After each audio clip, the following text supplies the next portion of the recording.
Bueno, bienvenido a todo el mundo a esta charla. Esta charla se enmarca, es la segunda charla dentro del ciclo de conferencias Ada Lovelace que se han planteado dentro del Instituto DACI, el Instituto Interuniversitario de Investigación en Ciencias de Datos e Inteligencia Computacional. La idea de este tipo de charlas es aproximar la inteligencia artificial a todo tipo de comunidad, no solo dentro de los investigadores, sino al público en general y explicarle de forma clara conceptos del área que cada vez está más en moda. ¿Vale? La charla se llama "¿Y si me inspiro en hormigas, pájaros, peces y genes para hacer inteligencia artificial?", que va a impartir Óscar Cordón. Para quien no lo conozca, Óscar Cordón es un catedrático de la Universidad de Granada, que es miembro del instituto y es un carismático investigador que ha realizado una serie de trabajos de gran impacto, tanto por la calidad de sus resultados como para la transferencia a la sociedad. Ha dirigido multitud de proyectos, ha trabajado en áreas multidisciplinares, con antropología y aplicando algoritmos bioinspirados y demás. Y también llegó a ser el presidente del director del Centro Europeo de Soft Computing. Y sin más, le cedo la palabra a Óscar Cordón. Muy bien, muchísimas gracias Dani por la presentación y gracias al Instituto por la invitación. A mí esto me gusta mucho, siempre nos viene mal lo que hablábamos Paco y yo, de que siempre estamos hasta arriba de trabajo, pero el tema de divulgación es una cosa que me llama mucho la atención y a ver si os gusta la charla porque está preparado con esa idea, ¿no? Sin entrar mucho a la parte técnica, es una charla que suelo utilizar para hacer divulgación en los institutos. Entonces está pensada en un nivel... tiene una serie de recursos llamativos y está pensado en un nivel normalmente para cuarto de ESO, primero de bachillerato. Ese es el planteamiento. Entonces voy a compartir pantalla, a ver si no me equivoco, porque estuvimos Rosana y yo el otro día haciendo pruebas para que se puedan ver los distintos recursos y se puedan oír bien. Deberíais estar viendo mi pantalla. Y esta sería el título que ya conocíais. Y este lo pusimos Sergio Damas y yo, ¿no? Hablábamos de informática bioinspirada y buscamos algo que todavía fuera más llamativo, más catchy, como dicen los americanos, ¿no? Entonces, yo creo que el título es suficientemente representativo, ¿no? Vamos a hablar de inteligencia artificial, que está muy de moda, pero vamos a hablar en concreto de cómo nos inspiramos en sistemas naturales, en hormigas, pájaros, peces y genes, entre otras muchas cosas, porque la naturaleza es sabia, como decimos siempre, y nos permite imitar una serie de comportamientos para resolver problemas de forma automatizada y de forma muy eficiente. Entonces, en vez de empezar con la típica transparencia de estos son los contenidos de la charla, pues, dado que es una charla de investigación, pues me planteé empezar con una adivinanza. Hace poco estuvimos en el instituto haciendo una fiesta del centenario y pusieron una serie de juegos. Entonces, la primera pregunta es ¿qué es esto? Algunos, creo, de los asistentes lo saben perfectamente, pero os planteo que juguemos en el chat a poner esta imagen que tenemos aquí tan bonita, tan llamativa, que parece una construcción de Gaudí, a ver quién sabe qué es.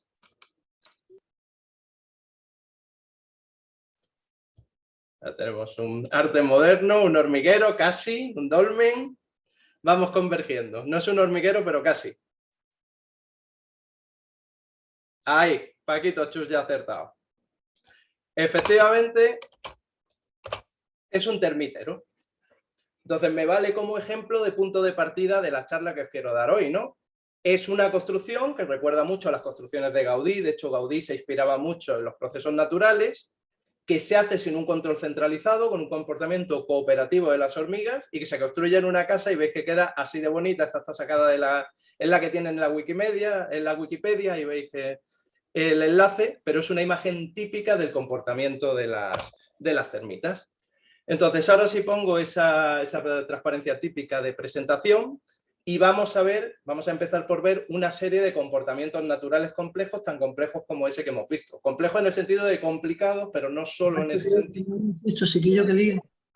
Como esos agentes tan sencillos, tan simples, son capaces de hacer estos comportamientos muy complejos. Vamos a ver cómo imitamos esos comportamientos, lo que se llaman modelos de IA bioinspirados, algoritmos bioinspirados, y en concreto nos centraremos en dos de ellos, el funcionamiento de dos de ellos que imitan dos de esos comportamientos complejos. Los algoritmos de hormigas, que imitarán el proceso de búsqueda y de obtención de los caminos mínimos para conseguir comida de los hormigueros, de los sistemas de hormigas, y los algoritmos evolutivos que imitan la selección natural. De cada uno de ellos, para no extendernos, daremos un listado de aplicaciones y describiremos una aplicación concreta. En un caso hablaremos de logística y en otros hablaré de una cosa muy llamativa de identificación humana a partir del esqueleto que hacemos nosotros en el instituto. Y finalmente, unas pequeñas conclusiones. Entonces, aquí veis un listado de unos cuantos de esos comportamientos naturales complejos de los que hablábamos. Aquí están mezclados distintos sistemas naturales, hormigas, abejas, avispas, pues inteligencia de enjambres, como mencionaremos luego, pero sobre todo lo que nos interesa es eso. Cómo estos insectos tan simples y nosotros los seres humanos que nos creemos tan listos, tan inteligentes, tan capaces de cambiar el mundo a nuestro antojo, pues cómo estos insectos que despreciamos son capaces de hacer cosas muy, muy complicadas a la vista de su tamaño. Entonces aquí a la izquierda tenemos hormigas haciendo puentes, juntando su cuerpo para ser capaz de saltar de una zona a otra y hacer transporte. Como hormigas, que siempre hablamos que son muy fuertes, que son capaces de transportar hasta 7 veces su peso distintos objetos, en este caso para alimentar, pues aquí están transportando 1000 pies con un comportamiento cooperativo, cuando las hormigas no hablan y se comunican de una forma indirecta, como veremos después.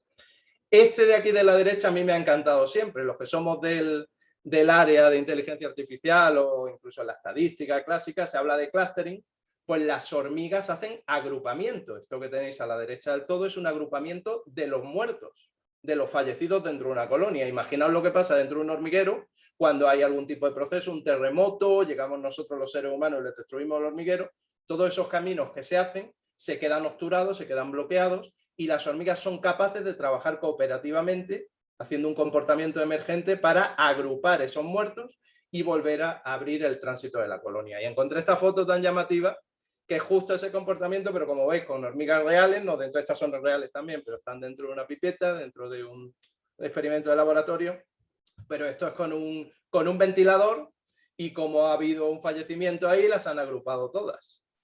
Esto nos queda más cercano, ¿no? Construcción de nidos de avispas y de abejas, ya hemos visto el termitero.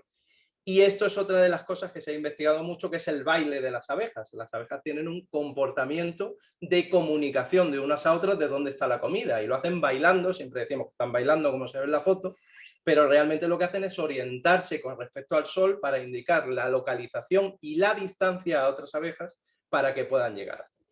Entonces, como vemos, individuos muy simples, los despreciamos en muchos casos, pero el comportamiento colectivo de muchos individuos simples es lo que permite hacer estos comportamientos complejos como los que observamos.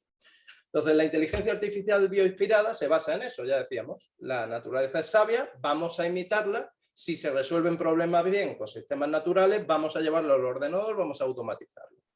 Esta va a ser la parte más teórica de toda la charla, pero bueno, son dos transparencias de etiquetas, ¿no? O sea, al final estamos haciendo analogías, estamos imitando esos sistemas naturales, se estudian biológicamente y se traslada el comportamiento que nos interesa al ordenador para resolver problemas en modelos de inteligencia artificial no inspirada en el ser humano, sino inspirada en la naturaleza.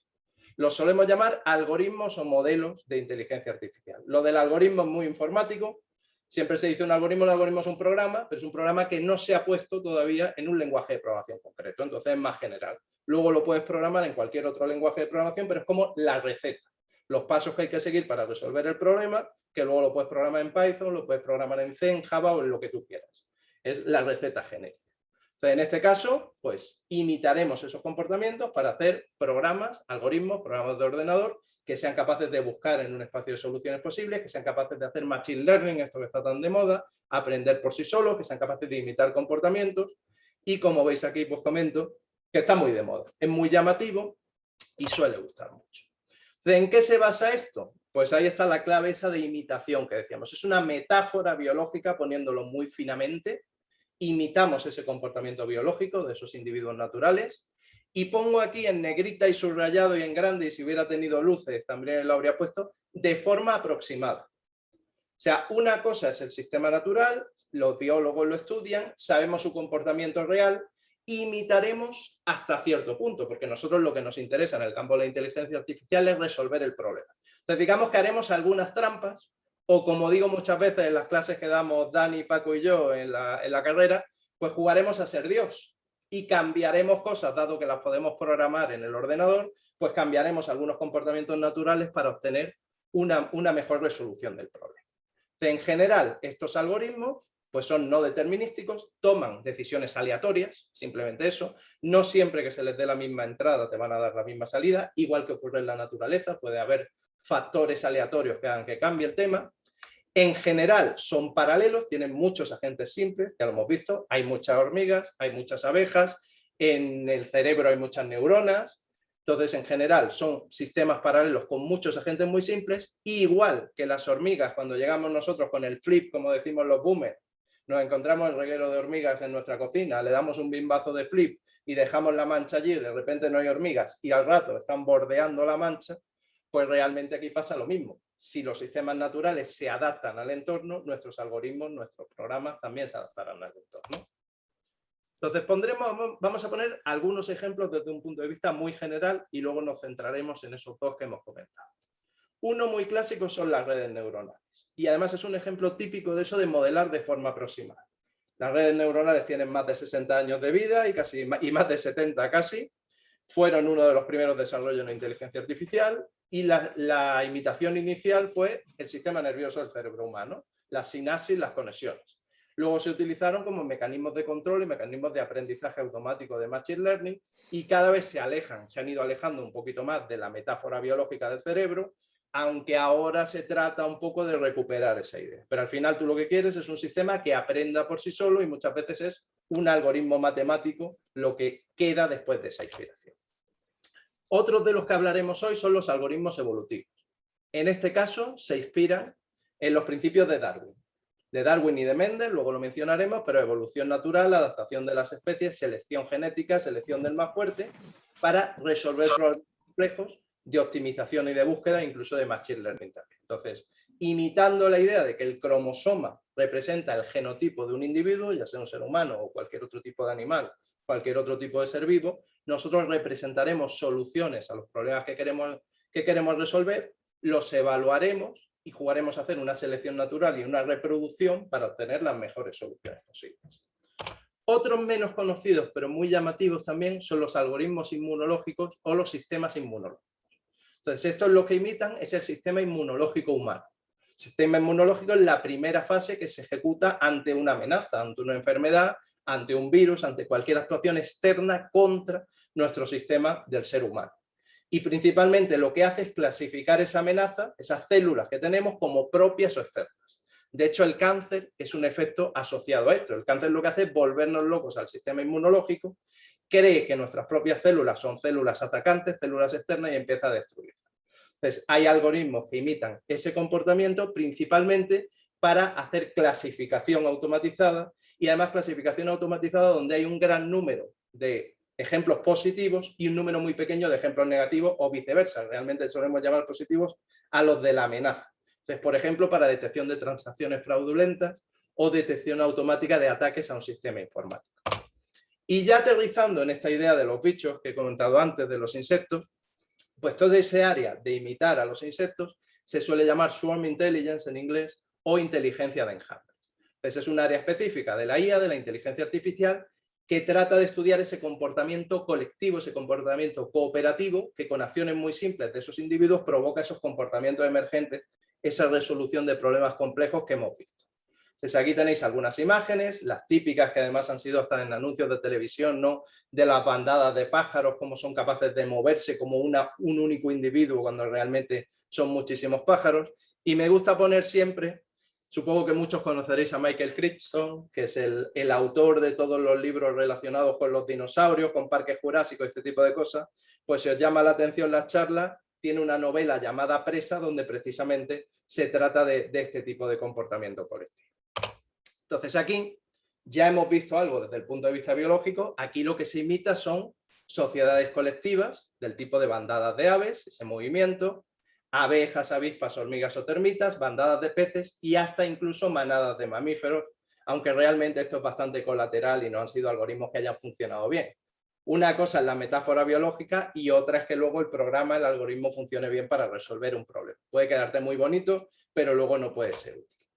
Entonces, dentro de este campo tenemos, por ejemplo, la optimización basada en nubes de partículas, que lo que imita es el comportamiento de las bandadas de peces, de las bandadas de aves y los bancos de peces para encontrar comida y para protegerse de los depredadores.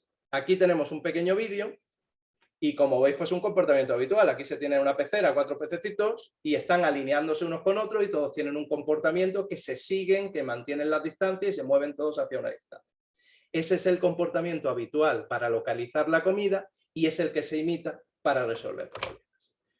Y las hormigas, en las que nos vamos a centrar dentro de un momentito, pues tienen un gran número de comportamientos, ya hemos visto varios de clustering, de agrupamiento de cadáveres o de agarrarse para crear un puente, pero el que se imita normalmente en estos algoritmos de optimización, de los basados en colonias de hormigas, es esa capacidad de encontrar el camino más corto de forma automática entre la comida, entre el hormiguero y la comida.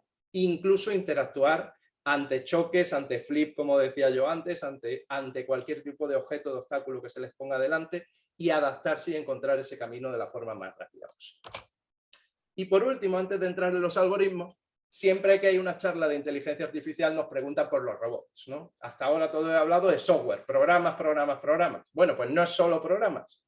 Voy a poner, yo no soy un experto en esto ni mucho menos, pero por lo menos una transparencia para aquel que quiera ver cacharritos, que vea que existen también los cacharritos, ¿no?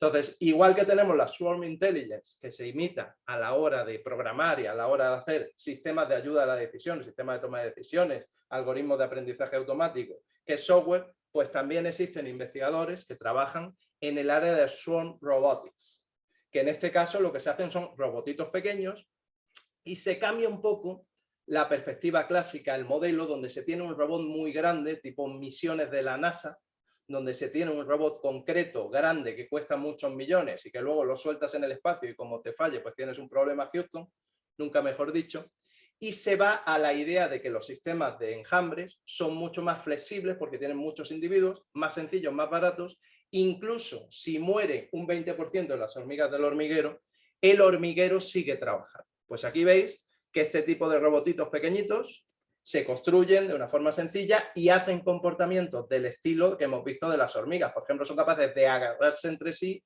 para superar obstáculos, para superar agujeros.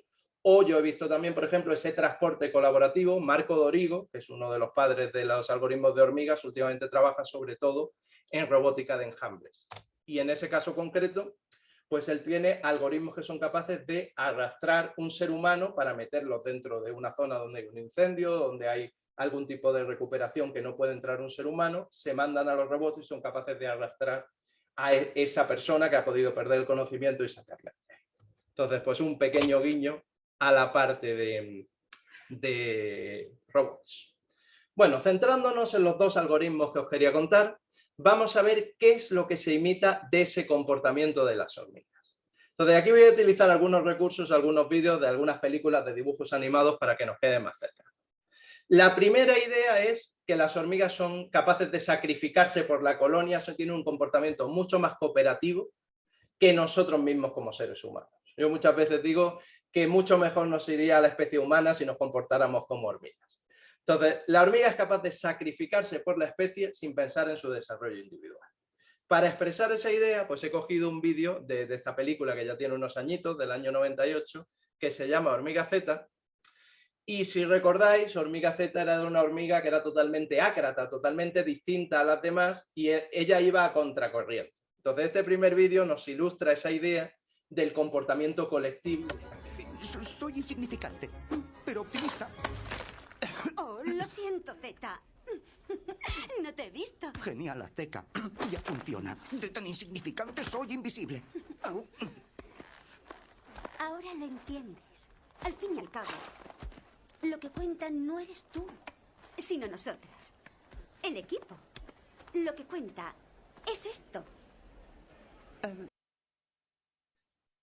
Pues aparte de que Z sea protestona y vaya por libre y se mire a sí misma, lo que nos refleja la película es esa idea de ese comportamiento colectivo.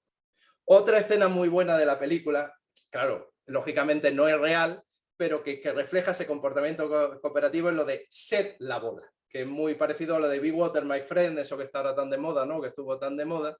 Pues aquí tenéis otra escena de la película donde están tratando de construir el hormiguero y hacen una bola de demolición, agrupándose entre todos, así juntándose para dar golpes e ir haciendo el espacio, ¿no? Entonces, como podéis ver en la escena...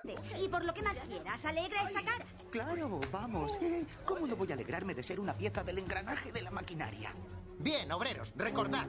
Ya estamos. ¡Sed la bola! ¡Adelante!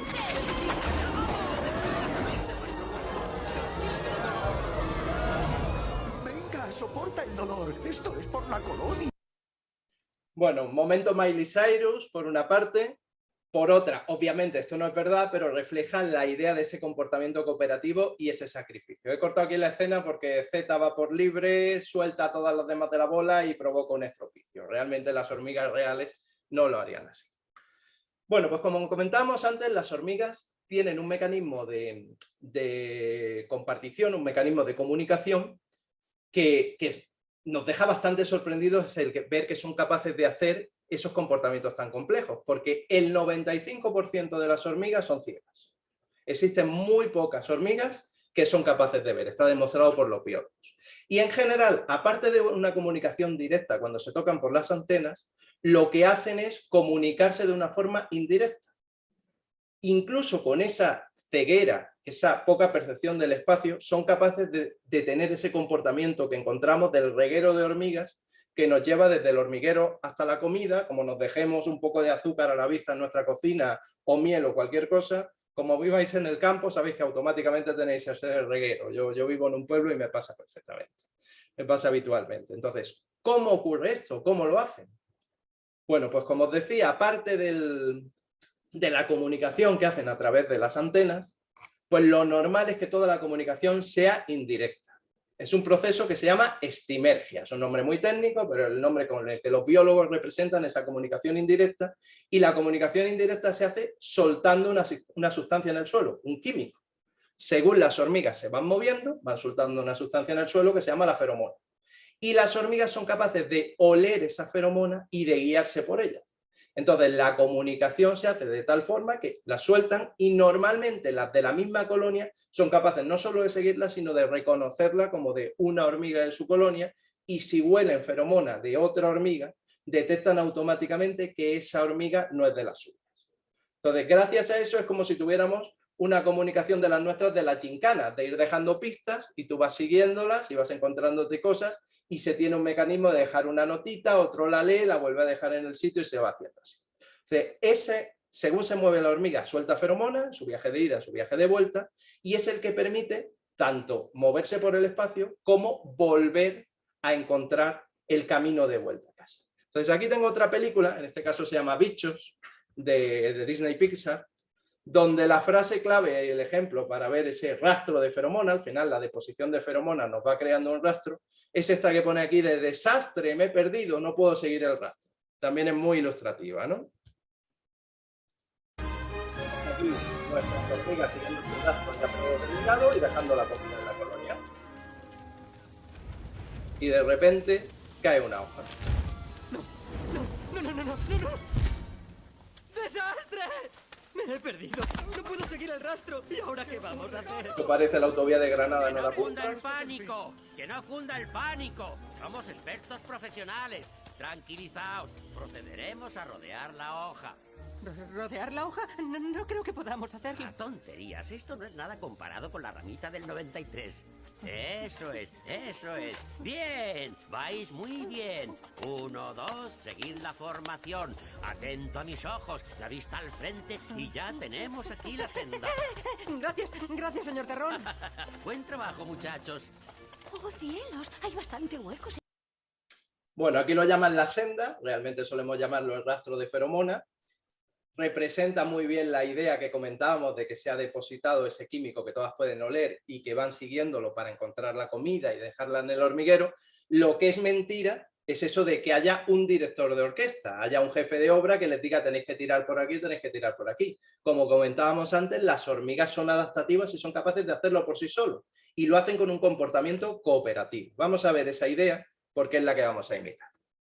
Primero, ¿cómo se mueve la hormiga cuando está explorando un espacio? Normalmente cuando van a buscar comida sueltan un montón de hormigas, salen un montón de hormigas exploradoras del hormiguero. Las hormigas tienen una división de labor. Entonces, incluso además es adaptativa. Cuando son pequeñas se quedan en el nido, cuando son más mayores, muy mayores, se quedan cuidando las larvas, en su vida intermedia, que ya son adultas, hacen labores fuertes como ser hormigas guerreras o ser hormigas exploradoras. Entonces, cuando sale una exploradora del hormiguero, salen muchas, llegará un momento que llega a intersecciones. Y esta imagen que tenéis aquí está representando esa idea de que hay un rastro de feromonas de hormigas previas que se han movido por ahí, se han movido anteriormente. Llega aquí a la intersección y, como veis, el punto gordo representa que hay como el doble de feromona que en el punto pequeño. Entonces llega aquí nuestra buena hormiga de bichos y se pregunta por dónde debe tirar. Y toma una decisión probabilística, no porque los informáticos o no porque los estadísticos queramos, sino porque los biólogos han demostrado. Yo he estado en congresos, los congresos muchas veces son mixtos en el campo de los algoritmos de hormigas, y vienen biólogos y te hacen experimentos allí directamente se llevan una cubeta de cristal con las hormigas y han demostrado y han modelizado la toma de decisión cerebral que hacen las hormigas. Y están cejadas tipo ruleta de la fortuna. Hacen una ruleta y aquellos caminos que tengan más feromonas tienen más espacios de la ruleta y toman una decisión probabilística. Entonces aquí, que tenemos más feromonas en la parte de abajo, es probable que nuestra hormiga quiera tirar más por ahí. Entonces, de esa forma, las hormigas tienen tendencia a tirar por aquellos caminos que tengan más feromonas. ¿Qué ocurre? Pues aquí yo siempre pongo en mis clases el ejemplo de cuando los estudiantes se van de copas en Granada un viernes o un sábado por la noche. Tú llegas a un sitio, ves dos pubs, ves un pub vacío, ves un pub lleno y tienes un comportamiento de manada, ¿no? Tiendes a irte al que está lleno porque deben ser las copas más baratas o debe ser mejor la música. Pues aquí es exactamente lo mismo. El fenómeno se llama reclutamiento de masas. Salen las hormigas exploradoras, empiezan a soltar feromona en todas las direcciones. En principio, todos los caminos son igualmente probables. En el momento que algunas hormigas encuentren comida y empiecen a volver, ya han ido y han vuelto, han puesto el doble de feromona. La nueva hormiga que salga ya tiene una tendencia mayor para irse hacia ese camino. Cuanto más veces se repita lo de que los estudiantes salgan de copas y buscan buenos pubs, o que más hormigas salgan y vayan poniendo más feromona y volviendo más rápido y haciendo una doble deposición, ciertos caminos aumentan, mientras que otros tienen menos preferencia. Y además hay una evaporación. La feromona es un químico. Entonces pasamos nosotros y lo pisamos. Llueve y se evapora. Normalmente la evaporación no es tan drástica, pero aún así, según va pasando el tiempo, pues si por un sitio van pasando menos hormigas y encima se evapora más, mientras que por el otro pasan las hormigas de forma continua, este sube su feromona, este la baja y al final se provoca ese comportamiento del reguero de que todos van por la misma senda, como decían antes, o por el mismo rastro. Entonces, como veis, la idea de reclutar masas es bastante coherente. Aquí lo tenemos representado con una simulación por ordenador. Tenemos un plano, un hormiguero y comida en la zona norte de la pantalla. Salen todas las hormigas exploradoras en todas las direcciones. Y según se van moviendo, van apareciendo una dispersión de hormigas por todas partes y empieza a haber un rastro de feromona. Cuando pasa un cierto tiempo y han seguido moviéndose esas hormigas y saliendo más, llega un momento que ya vemos, esto representa que ya hay cierta feromona. Por ahora casi toda está fuertemente depositada alrededor del hormiguero. Cuando pasa cierto tiempo, algunas localizan la comida y vuelven, empieza a crearse una mayor deposición de feromona. No es un camino todavía más corto, pero por lo menos nos lleva en dirección hacia esta zona que es donde está la comida. Y vemos que otras zonas donde no hay comida y algunas hormigas han ido, se han perdido, se han sacrificado por la colonia, no son capaces de volver, no han encontrado comida. Cuando sigue esa acción, ese reclutamiento de masa, veis que por aquí abajo, que había algo de feromona, ya no hay ninguna.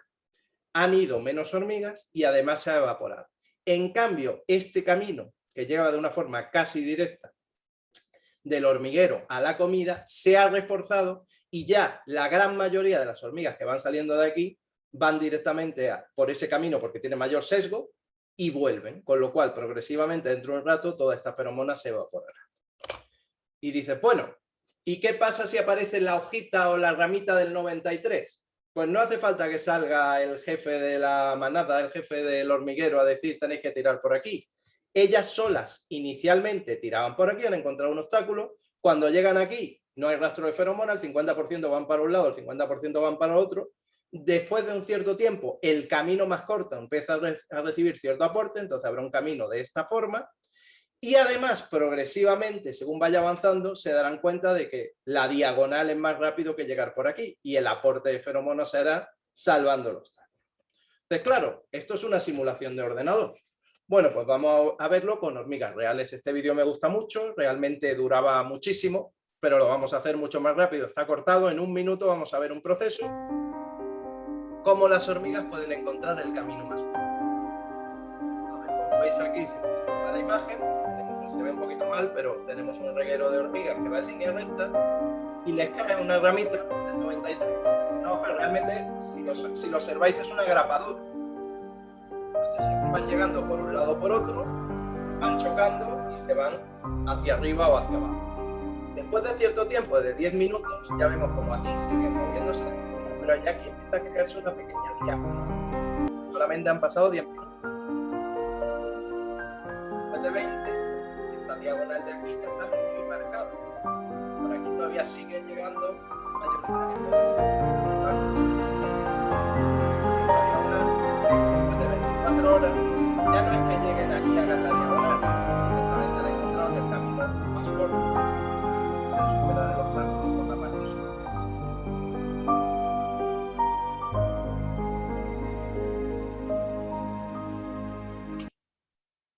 Bueno, pues básicamente las hormigas creen que somos muy tontos porque lo que para nosotros es un problema muy complejo, encontrar los caminos mínimos, tipo un GPS de los del coche, o el problema típico que estudiamos en informática, del viajante de comercio, del señor que sale de su casa por la mañana, tiene que ir, es un vendedor y de un representante de ventas y tiene que ir a muchas ciudades a repartir su mercancía y volver a casa a tiempo de ver la final de la Eurocopa o de ver el partido que toque, señor o señora. Entonces, esta imagen nos representa esa idea de que las hormigas lo hacen de una forma muy natural y a nosotros nos cuesta mucho porque es un problema con muchas opciones. Bueno, pues realmente lo único que hacemos es imitar ese comportamiento, como decíamos antes. La forma de representarlo es pintando una especie de mapa, una estructura matemática que es un grafo con pesos. Los sitios a los que podemos ir son nodos, son puntos de ese grafo y los caminos posibles los conectan. Y como somos muy listos y podemos programarlo, no somos tan listos como nos creemos, pero podemos hacer cosas que las hormigas reales no hacen, pues en cada uno de esos caminos nosotros ponemos 2 numeritos. Uno es la feromona, es un rastro artificial. Entonces, cuantas más hormigas pasen por ahí, más feromona va a haber en cada uno de esos arcos y más preferentes van a ser. Y otra es, como nosotros tenemos más información que las hormigas, porque podemos tener un mapa delante y saber lo que se tarda en un camino o saber la distancia que tiene, pues le ponemos otro grado de preferencia, otro numerito que dice cómo de corto o de largo es el camino. Con eso, ¿qué hacemos? Que cada vez que una de nuestras hormigas artificiales tenga que tomar una decisión, la tomará probabilísticamente en función de estas 2 informaciones. Y básicamente eso es lo que imitamos. Tenemos una colonia artificial de hormigas, un programita de ordenador. Tenemos 20, 30, 40, 100 hormigas que salen a explorar, cada una de ellas, en una iteración de mi algoritmo, construye un camino completo, una solución al problema. Los pasos que van tomando es como la hormiga de verdad, toma una decisión aleatoria sesgada por esos valores que hemos puesto, y además esto lo hacen algunas hormigas de verdad, pero a nosotros nos interesa hacerlo. Una vez que la hormiga construye la solución completa, la medimos y vemos cómo de buena es. Si hemos tardado muy poquito, pues ponemos más feromona, porque esa solución es muy buena. Entonces, el aporte de feromona no todas van a aportar igual, como hacen la mayoría de las hormigas normales, salvo la hormiga argentina, que deposita en función de la calidad de la comida, sino que nosotros, si tenemos 10 hormigas, cada una construye su solución y esta es la mejor, esta va a soltar más feromona que las otras en su camino. Y finalmente, hacemos trampas. Mientras que la evaporación de feromona en el espacio natural no es tan dura, aquí la hacemos muy dura, para olvidar los malos caminos del principio, que se borren rápido y que pueda converger bien el algoritmo. Entonces, esto se ha aplicado a muchísimos problemas reales y lo tenemos en sitios donde ni siquiera nos lo esperamos. Por un lado, que es el ejemplo que voy a poner ahora mismo, enrutamiento de vehículos. Grandes compañías que tienen que hacer reparto. Entonces ahí tenéis unas cuantas a nivel mundial, American Air Liquid, Carnini, unas de carne, Number One, Pina Petroli, que reparte combustibles, Migros, que es el ejemplo que voy a poner, que es como el Mercadona suizo. Asignación de puertas de embarque a aviones, todo el que haya estado en la T4 y lo hayan movido de una punta a otra, cambiándole la puerta de embarque, sabe de lo que hablo. Entonces, eso es un problema dinámico, según van llegando los aviones, se retrasan, te cambian la puerta porque tiene que entrar otro que se ha adelantado, pues el aeropuerto de Phoenix lo tiene automatizado con hormigas. Este pueblecito tan pequeñín de Barcelona os sonará, Sant Boi de Llobregat, y más ahora que estamos con las Olimpiadas y que han vuelto los dos Gasol a la selección de baloncesto, este es el pueblo de los hermanos Gasol, que para Granada de pueblo tiene poco, es más grande que todas las ciudades de Granada, menos Granada capital, creo que tenía 120.000 habitantes, pues el sistema de recogida de basura lo hizo un compañero nuestro de la Politécnica de Cataluña y está automatizado con hormigas. En el ayuntamiento le dan un botoncito en un ordenador y le dan las rutas a las personas que conducen los camiones de la basura. Nosotros hemos trabajado con la planta de Nissan en Barcelona para hacer equilibrado en líneas de montaje del Nissan Pathfinder, y otras muchas aplicaciones. Entonces, por cerrar esta parte y no retrasarme más, quería poneros el ejemplo de la logística.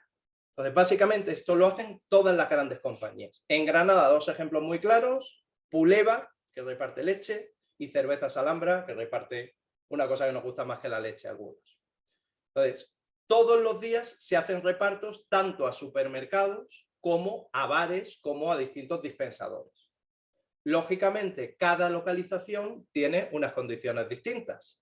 Hay supermercados muy grandes en el que tú puedes meter un camión muy grande, mientras que otros son un pequeño bar al que tienes que llevarle los barriles de cerveza Alhambra y lo mismo está metido en el centro de Granada y ahí solo te cabe una camionetilla. Pues esto normalmente, hasta hace muy poco tiempo, se hacía con un comité de expertos, con gente que llevaba 20, 30 años en la empresa, que tenía un conocimiento, y esto no se planifica de un día para otro.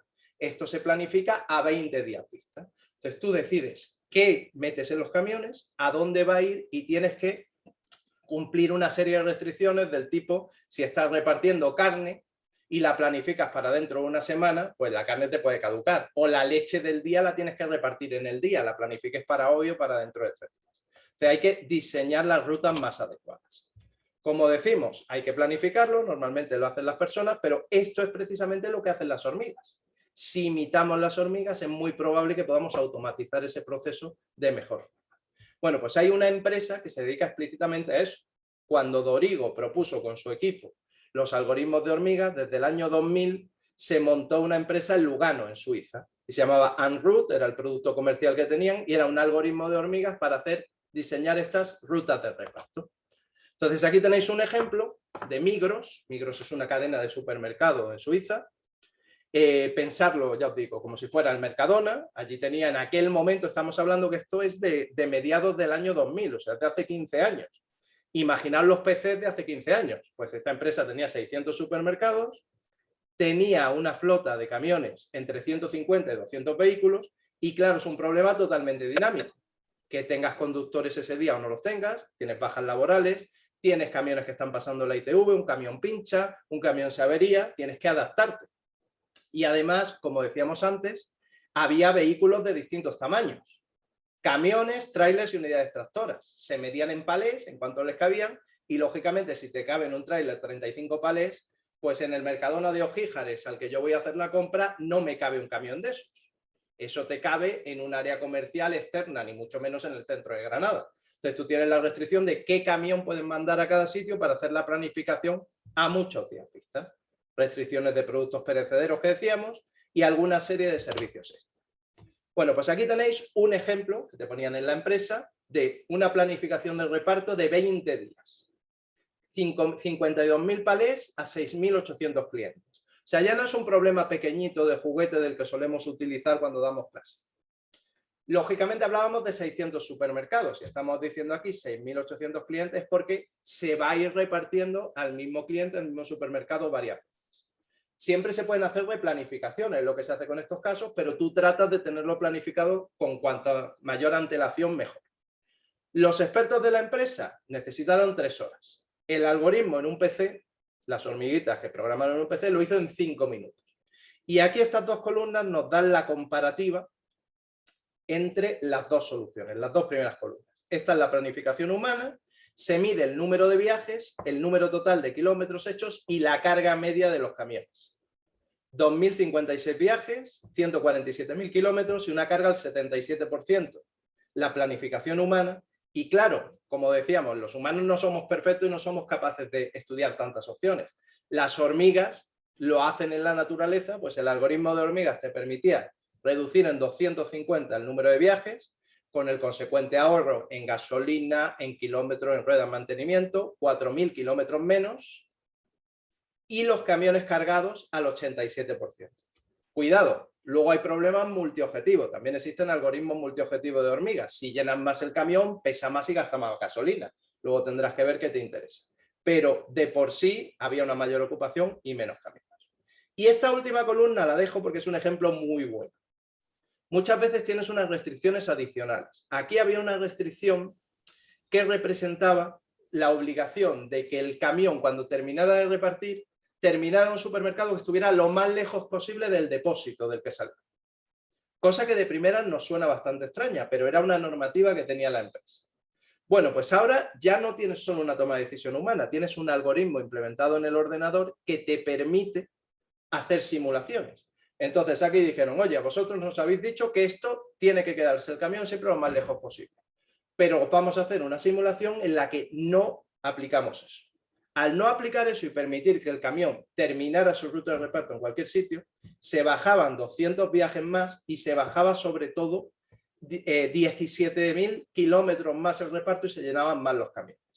Entonces, puede ser que esa solución no sea válida. Puede ser que por normativa la empresa tengas que tener, pero al menos nosotros trabajamos también en marketing y es lo que nos dicen los directores de marketing siempre. Al menos tengo ya una toma de decisión para hablar con el consejo de administración o hablar con el comité de trabajadores y decirle, oye, si quitamos esto, vamos a mejorar en tanto. Y ya tienes una posibilidad de negociar y de analizar si esa solución es válida, si se paga más a la gente o menos a la gente, si se puede negociar con el comité de empresa un cambio en las condiciones de la empresa. Y pasamos rápidamente, para yo creo que en 15 minutillos habré terminado, os voy a contar otro de la familia de algoritmos de los que hablábamos. En este caso vamos a imitar el proceso de la evolución natural. Entonces aquí no se tiene todavía muy claro, incluso después de que hayan pasado 170 años de que Darwin propusiera, o 180 años de que Darwin propusiera su teoría, pero en general sí se tienen bastantes pistas de cómo funciona un proceso evolutivo. ¿Qué tiene que ocurrir? Que haya una entidad, un individuo que se pueda reproducir, obviamente si no hay reproducción no puede haber evolución, que haya una población con un solo individuo reproduciéndose, no eres capaz de determinar si hay cambios que te mejoran la especie y que evolucionan y que se reproducen, y precisamente eso, que haya algún tipo de variedad que permita a esos individuos adaptarse mejor al entorno, que les permita sobrevivir mejor. Entonces esto está bastante aceptado, estos mecanismos, y otra cosa que está bastante aceptada es que yo aquí siempre pongo el ejemplo de que te da la neura, te metes en un gimnasio a los casi 50 años como voy a tener yo y ahora te pones cachas. Pues eso no quiere decir que mis hijos vayan a estar cachas o vayan a estar mamados, como dicen los jóvenes ahora, que para nosotros es una cosa totalmente distinta. Entonces, realmente lo que se hereda, lo que sustenta esa evolución es lo que tienes en tu cromosoma. Todo lo demás es adquirido a lo largo de tu vida y no eres capaz de hacer que se herede. Entonces, el mecanismo que representa esa información y que la va retransmitiendo de población en población, de generación en generación, son los genes, son los genomas, que son los que determinan nuestro aspecto externo y nuestras habilidades. Entonces, Darwin fue el primero que explicó que el enlace entre esos cromosomas y la actuación de las estructuras decodificadas de los individuos era lo que provocaba la evolución, y aquí el ejemplo típico son, por ejemplo, las jirafas, ¿no? Se supone que el cuello de las jirafas les proporcionó una ventaja biológica, que hubo un momento determinado que había escasez de alimento en los herbívoros, que el alimento estaba más alto en los árboles, que aquellos individuos que tenían el cuello más largo podían comer más, por tanto sobrevivían más, se reproducían más y eso provocaba que genéticamente cada vez hubiera más individuos con el cuello más largo y menos con el cuello más corto. Y si ya queréis iros al universo Marvel y pensar en los X-Men, pues ya tenéis otro ejemplo bastante divulgativo de lo que sería la evolución y la mejora y el adaptarse mejor al entorno. Y básicamente esto se complementa con Mendel.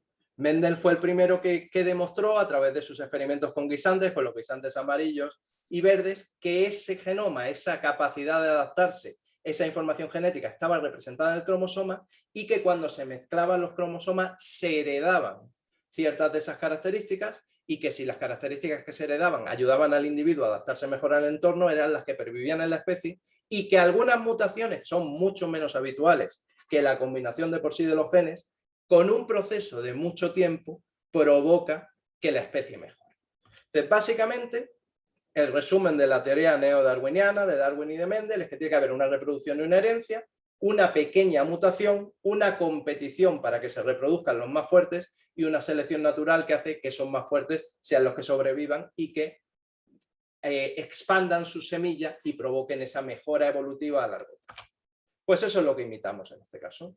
Aquí tenemos la teoría de la evolución y aquí tenemos nuestro algoritmito, nuestro software, nuestro programa para imitar esa idea. Un individuo será para nosotros una solución candidata al problema que estemos resolviendo. Viendo todos los ejemplos anteriores, pues es una planificación de rutas o es una planificación de rutas de reparto o de recogida de basuras, o lo que hablábamos antes de las puertas de embarque, pues el reparto de las puertas de embarque para la próxima hora en los vuelos que lleguen al aeropuerto de Phoenix. La adaptación al entorno del individuo, que dice si se adapta bien y sobrevive o si se adapta mal y no consigue sobrevivir y reproducirse, para nosotros es la calidad de esa solución. Entonces tendremos una función que nos mide cómo de buena es la solución. En el caso de las puertas de embarque, pues que la gente se tenga que mover lo menos posible por el aeropuerto. En el caso de los repartos, lo que hemos visto, que los camiones se llenen más, que se hagan menos kilómetros, que se cumplan las restricciones y se reparta a tiempo, sobre todo los clientes más importantes. Y el entorno es nuestro problema.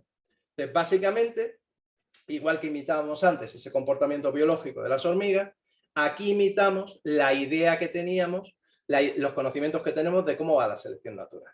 Volvemos a tener una estructura paralela, tenemos una población con muchas soluciones posibles, que normalmente se genera aleatoriamente, habrá varias repetidas y las mejores tenderemos a que se reproduzcan más veces, las que tengan mejor función objetivo tendrán más probabilidad de selección, haremos un proceso que imite esa recombinación, esa mezcla de genes y esa pequeña mutación, y luego evaluaremos esas soluciones y de nuevo jugaremos a ser Dios, y aquellas soluciones que tengan mayor calidad les daremos más pervivencia en la población para que puedan mover otra vez ese código genético y conseguir de nuevo mejores soluciones con ese proceso iterativo.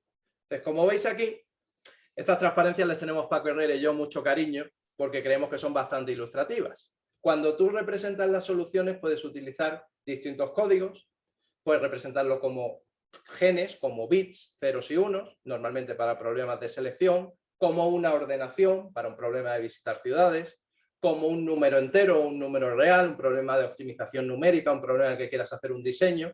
Y aquí tenemos una representación binaria, que es la más clásica, que representaría este genotipo, este elefantito gris.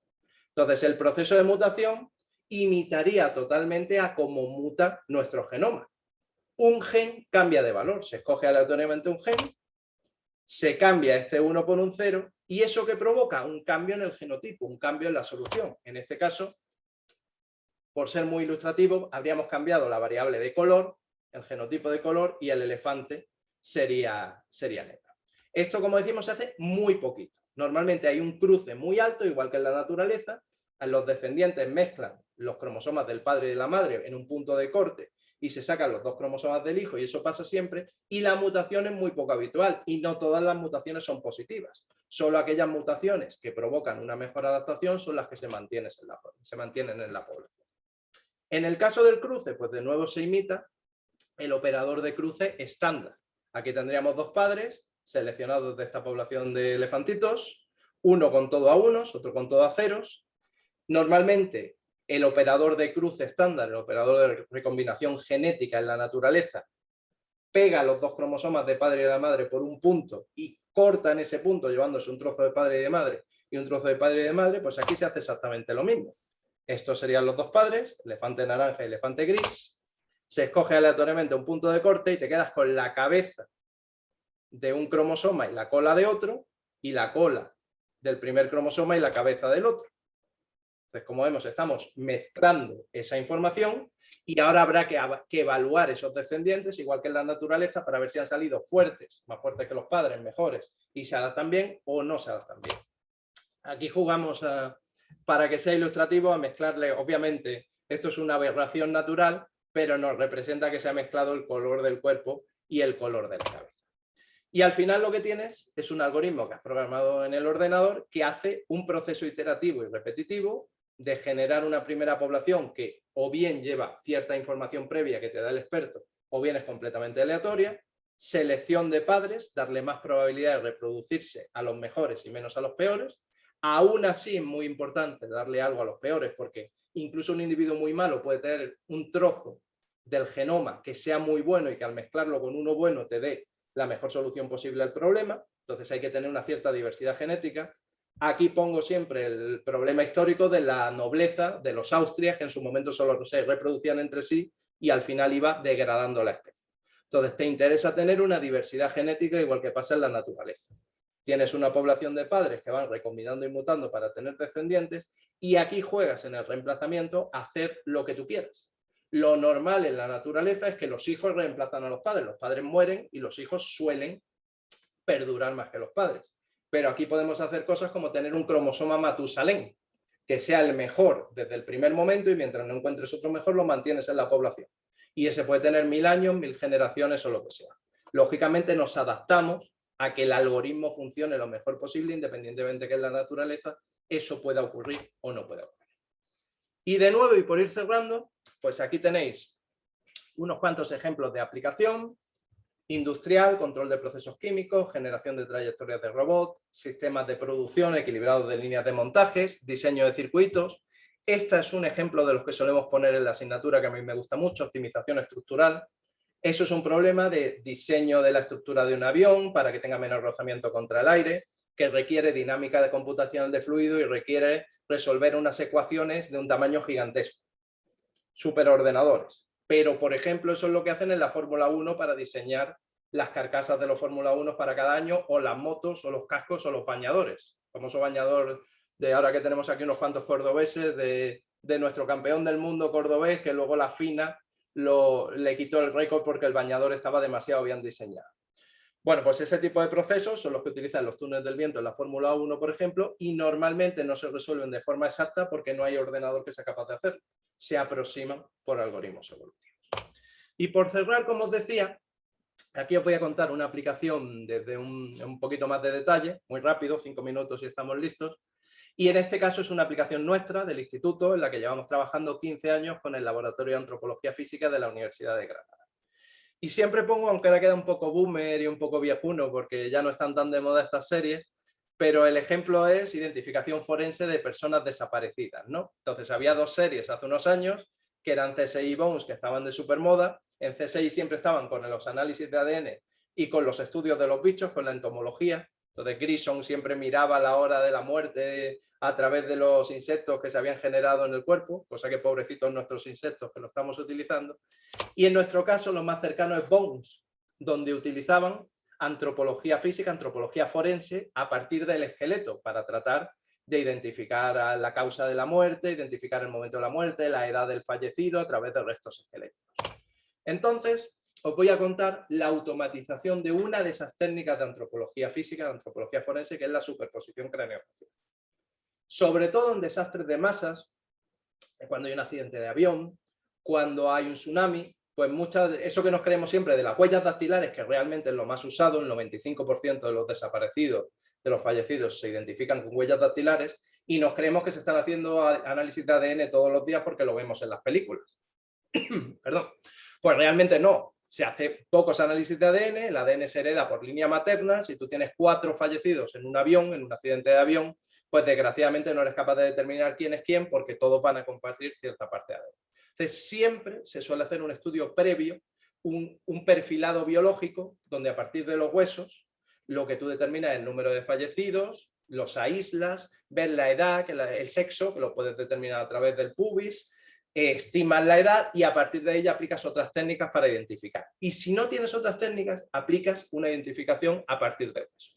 Entonces, la superposición craneofacial, nosotros nos la enseñaron nuestros forenses y cuando nos la contaron parece de película. Bueno, pues esta técnica tiene más de 150 años y se lleva aplicando desde entonces sin ordenadores y sin nada. La idea es que a cada cráneo le corresponde una cara. Entonces, con un cráneo, con un modelo del cráneo, ya sea una foto, ya sea un modelo 3D, que es lo que se suele utilizar ahora, y una foto de la persona candidata, una vez que han estimado edad, una vez que han estimado género, ya saben más o menos contra quién comparar, ya saben que es una mujer de entre 30 y 40 años y todas las desaparecidas de esa edad van a hacer la comparativa entre el cráneo y la foto de la persona. Bueno, pues cada cráneo pertenece solo a una persona. Hacen una superposición, como se representa aquí muy burdamente, ponen la foto de la persona sobre el cráneo y el forense es capaz de decirte si es la misma persona o no, si casa o no casa. Ellos son los expertos. ¿Cómo lo hacen? A través de una serie de puntos de landmarks craniométricos y cefalométricos. O sea, hay puntos en el cráneo que casan con puntos en la cara. Normalmente, ¿qué se cogen? Puntos donde la carne afecta poco, porque si nos ponemos más gordos o nos hacemos más mayores y se nos va cayendo la cara, como ya me va pasando a mí, pues no te debe afectar esa evolución que está teniendo tu piel, tu tejido blando. Entonces, como veis ahí, se suele utilizar este eje, el eje de los ojos. Al final acabas aprendiéndote unos cuantos, el endocantio, el ectocantio, o sea, al revés, el endocantio el de dentro, el ectocantio de fuera, los cigios y los gonios que quedan aquí fuera, aquí abajo el de la barbilla, si os tocáis la barbilla veis que el punto exterior de la barbilla de la carne acaba tocando aquí, y el único que casa 100% es el que hay entre las paletas. Todos los demás tienen una cierta incertidumbre que marca este emparejo. Pues aquí tenéis un caso real que ilustra la idea, que es una pobre señora mayor que tenía Alzheimer, que desapareció en Málaga y que fue uno de los casos que identificaron en el Laboratorio de Antropología Física en 2002 al requerimiento de la Guardia Civil y que los descendientes de esta señora nos han autorizado a utilizar el caso a efectos ilustrativos. Este es el cráneo de la señora que apareció 6 meses después de que desapareciera. Esta es su foto, que es de las pocas fotos que se tenían en aquel momento, ahora es más fácil porque normalmente hay más fotos de los desaparecidos. Y esta es la superposición, que aparte de parecer un poco fantasmagórico, ¿no? Un poco de película de miedo, pues como veis nos sirve para ilustrar incluso a los que no somos expertos, cómo la cuenca ocular casa, la nariz casa, los dientes casan, el cráneo no se sale de los bordes de la cara. Entonces parece que por lo menos, incluso sin saber nosotros nada de morfología, es la misma persona. Y aquí tenemos un ejemplo de que no todos los cráneos casan con todas las personas. Esta es Inma Alemán, es la directora actual del Laboratorio de Antropología Física, amiga personal y con la que llevamos trabajando estos 15 años, y es nuestra Bones, ¿no? Como la de la serie, y esta es la mejor superposición posible de ese cráneo sobre su foto. Entonces, yo aquí siempre pongo el ejemplo de las mantas de los países nórdicos. Las mantas esas son tan cortas, si habéis ido alguna vez, que si te tapas los pies no te tapas el pecho y viceversa. Pues aquí igual, si intentas que case perdón, los ojos, las cuencas oculares, la cavidad nasal, no te casa la barbilla, porque no es su cráneo, la barbilla se está saliendo, los dientes no casan, entonces vemos que realmente no es la misma persona. ¿Cómo hacen esto los forenses? Pues incluso aquí, que era el laboratorio más avanzado cuando empezamos a trabajar nosotros con ellos en 2005, lo hacían a mano. Aquí ya utilizaban modelos 3D. Este pedazo de escáner que tenéis aquí, ya hacían un modelo 3D de la cara. Pero la superposición, el marcado de puntos lo hacían a mano y la superposición cráneo-cara la hacían con Photoshop. Entonces llegaban a tardar 8 horas de reloj en superponer un cráneo sobre la cara, porque cogían el cráneo en 3D, le hacían una proyección en 2D y ahora tenían la pose de la cara y ahora tenían que rotarlo, escalarlo, poner uno encima de otro, juntar las capas con Photoshop y proyectarlo. Uy, me ha quedado muy grande, ahora tengo que hacerlo más pequeñito. Uy, me he pasado, ahora lo tengo que girar más por aquí. Era un trabajo de chinos. Y luego la toma de decisión la tomaban a partir de esas fotos. Por supuesto, hay una serie de restricciones, no se debe hacer con una sola foto, prefieren las fotos de cierta tipología. De hecho, tuvimos un proyecto europeo que dirigió Sergio Damas, en el que se trabajó entre técnicos, laboratorios, antropólogos forenses, para validar la técnica y poner las limitaciones y poner la metodología correcta que se debe utilizar.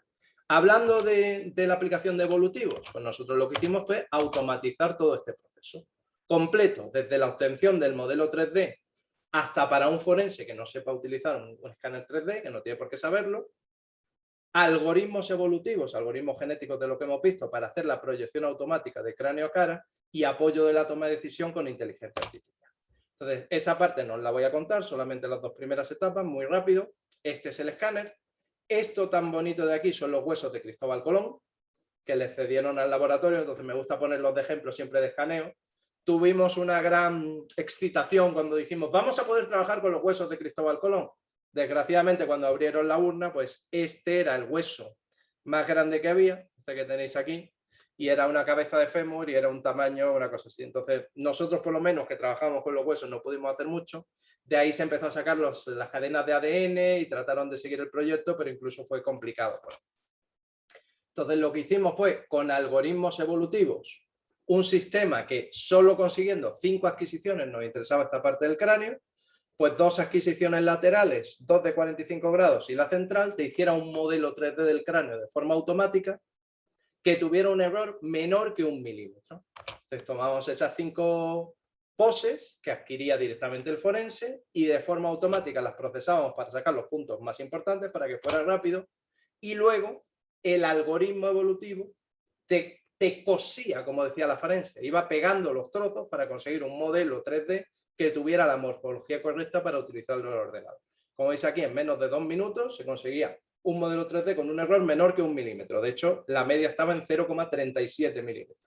Y esto es un mapa de calor y los errores que daban en los bordes de atrás, los errores mayores, que en la zona que menos nos interesaba. Y lo último era hacer esa superposición 3D 2D, proyectar el cráneo 3D sobre la foto 2D. Entonces, claro, el problema es complejísimo. Esta es la foto de la persona que se adquirió en un momento.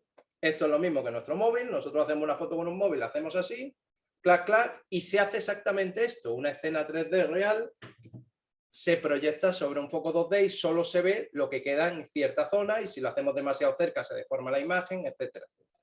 Nosotros tenemos un modelo 3D del cráneo y tenemos que conseguir, para proyectar el cráneo en la posición correcta, colocar el cráneo en donde debería haber estado la persona en ese momento, o sea, replicar el funcionamiento de una cámara de fotos, sin tener ninguna información. ¿Cómo lo hacemos?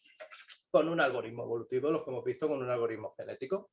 El algoritmo va haciendo prueba y error. Tenemos una población de soluciones, las soluciones te hacen un movimiento del cráneo, una traslación en los 3 ejes, una rotación y un escalado. Pues cada una de las soluciones de nuestro algoritmo genético va proponiendo parámetros, se aplican sobre el cráneo y se proyecta sobre la cara y se miden las distancias de los puntos. Con eso medimos un error y nuestro algoritmo genético va iterando, iterando, iterando hasta conseguir la mejor solución posible. Entonces aquí podéis ver el caso de la señora de Málaga que comentábamos antes, la superposición manual en la que tardaron varias horas los forenses, y esta superposición que fue de las primeras que obtuvimos. Luego ya hemos hecho algoritmos más avanzados y modelados de incertidumbre, ya era de muy buena calidad y tardábamos en torno a 20 segundos, y aquí tenéis unos vídeos de cómo funciona el sistema. Fijaos cómo por prueba y error, distintas cromosomas, distintas soluciones posibles van probando hasta que van atinando mejor a casar los puntos, y entonces esas soluciones son las que reciben mayor probabilidad de selección y las que generan descendientes. Entonces, con eso terminaría la charla. Simplemente a modo de conclusiones, pues como habéis visto, creo yo que ha quedado claro que aprender de la naturaleza nos viene muy bien a los informáticos, nos viene muy bien a la gente que trabajamos en inteligencia artificial. No solo hay que imitar al ser humano, sino muchas veces nos conviene imitar los procesos de los sistemas naturales, ese comportamiento de individuos muy simples, pero por acción cooperativa entre todos ellos provoca una emergencia, y esta inteligencia de enjambres, esta imitación de los sistemas naturales, nos da soluciones muy simples, muy baratas y muy robustas.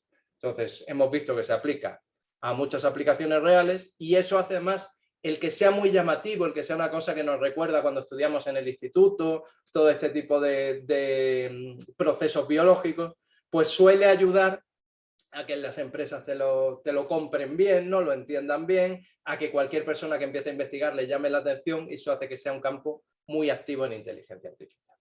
Y hasta aquí todo lo que quería contaros. Por supuesto, abierto a preguntas y espero que os haya gustado.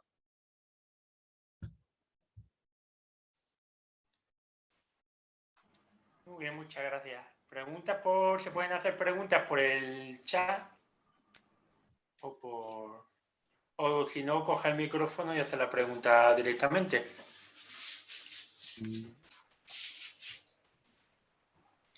A ver, yo creo que ya hay alguna preguntilla. Lina, pero voy a ir para atrás a ver si hay alguno no te lo permita. Vale, una pregunta que si se está utilizando e investigando el uso de smartboard en la construcción de prótesis. Pregunta Lina.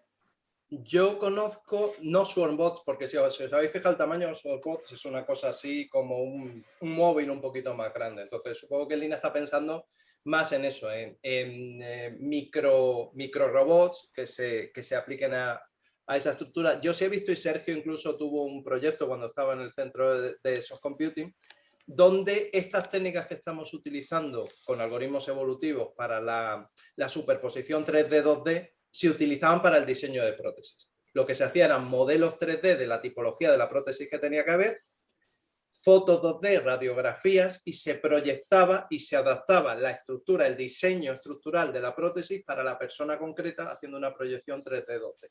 Entonces, con la parte de SwordBots, microrobots no lo he visto, más pensado para ese tamaño. Normalmente todo lo que he visto de SwordBots, ya os digo, que son un tamaño medio, pero sí he visto la aplicación a ese campo, además quedaba bastante cercana porque era gente que trabajaba conmigo utilizando tecnologías de este tipo.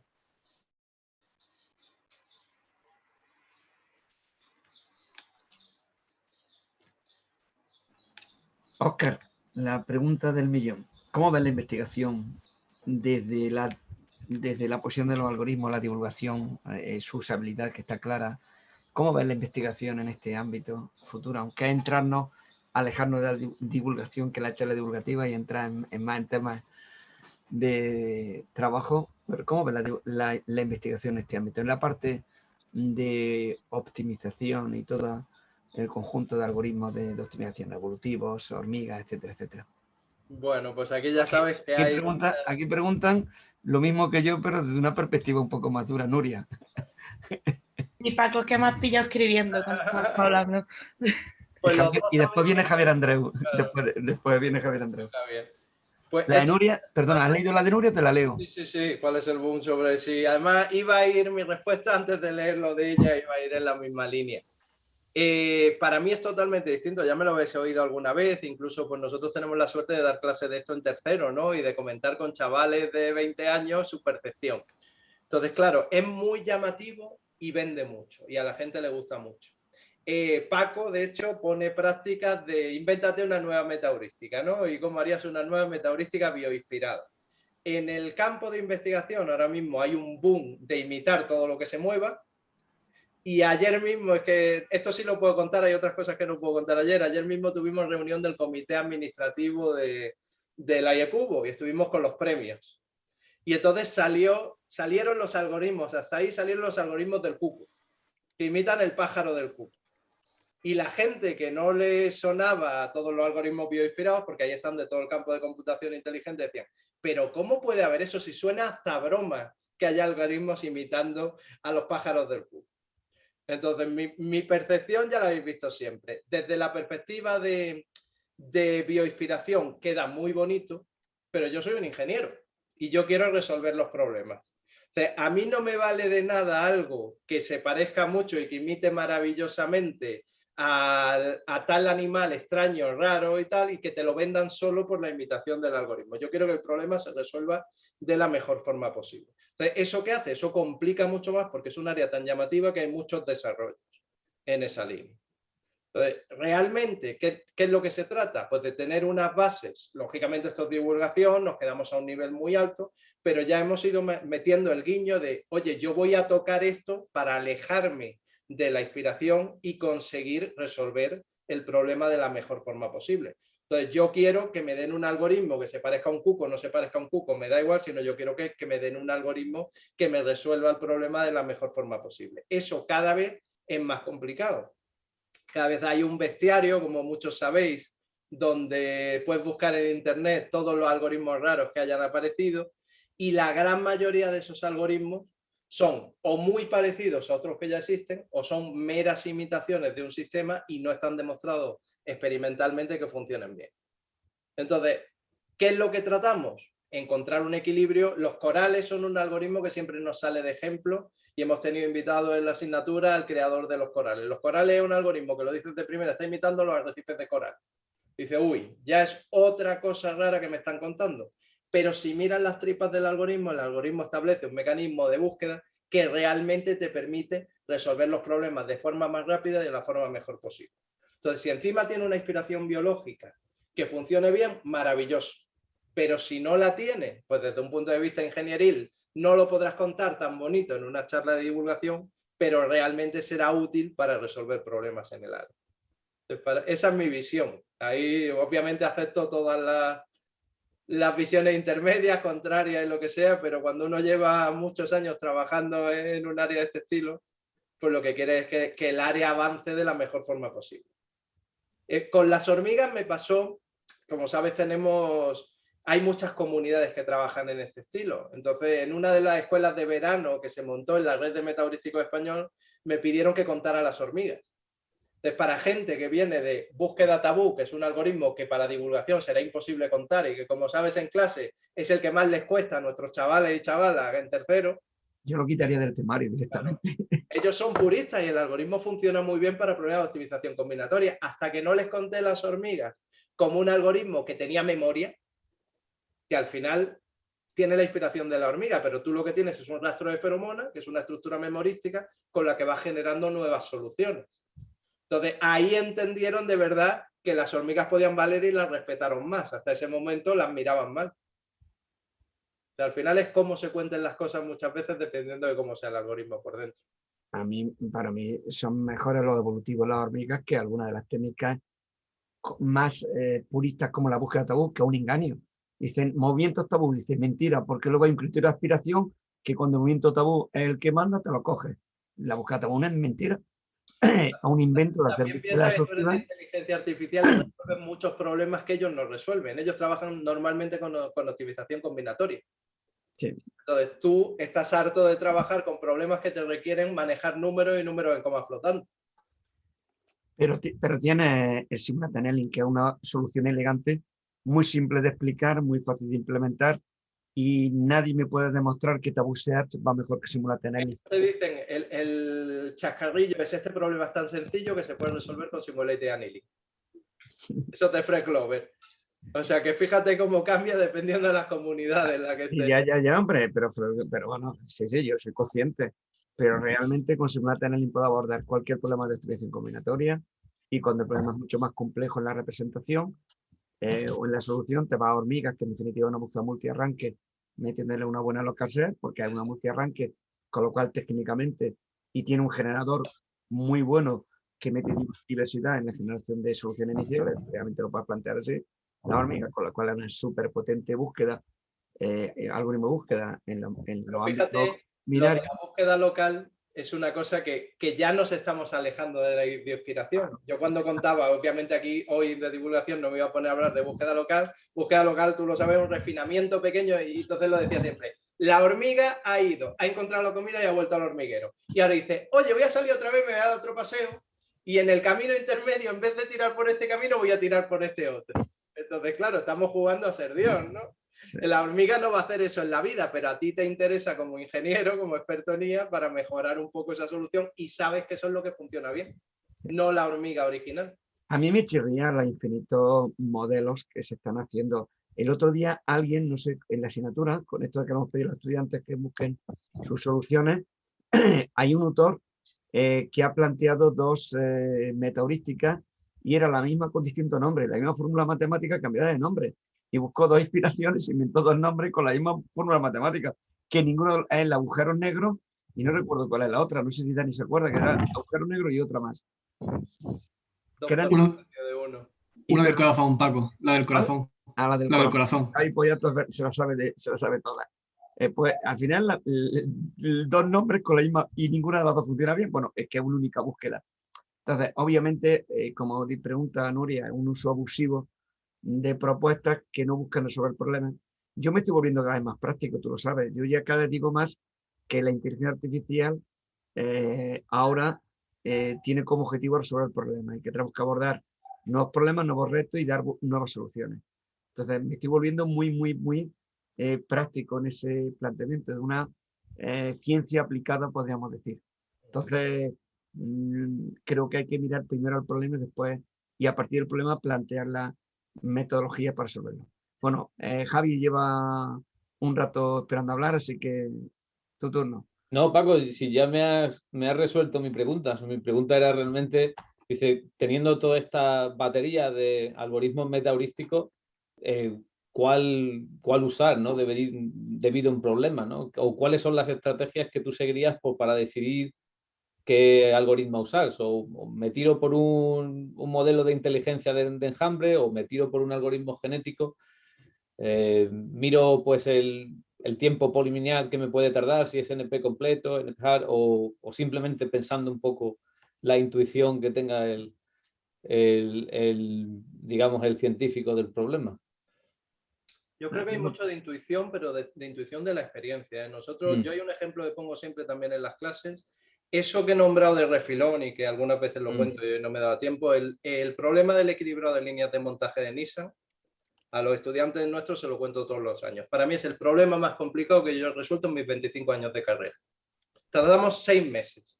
6 meses en encontrar una codificación que funcionara bien, porque era un problema con restricciones de narices, porque era una línea de montaje del motor del Nissan Pathfinder, 389 tareas, había tareas que tenían unas precedencias unas de otras y era multiobjetivo. Entonces tú tenías que juntarlo para tener menos trabajadores, pero tener un espacio suficiente para que los trabajadores estuvieran cómodos. Siempre pongo el ejemplo de los de estopa, ¿no? De los de estopa de las canciones de pastillas de freno y tal, trabajaban en esa planta, sí. Entonces todos los chavales les sonaba mucho. Tardamos 6 meses, Javi, dándole vueltas con el ingeniero con el que trabajábamos de allí de la Politécnica, con Joaquín Bautista. Y nos fuimos, ese lo hicimos con hormigas porque tenía muchas restricciones. O sea, en principio, restricciones, te vas a algo que sea constructivo y que vaya paso por paso y te permita manejar mejor las restricciones. Llegó Manolito Chica y mira, todo lo que te digo me lo tuve que comer con patatas. Hizo la tesis en eso y dice, yo hago un evolutivo con esto que le gana a la hormiga. Y yo, no eres capaz.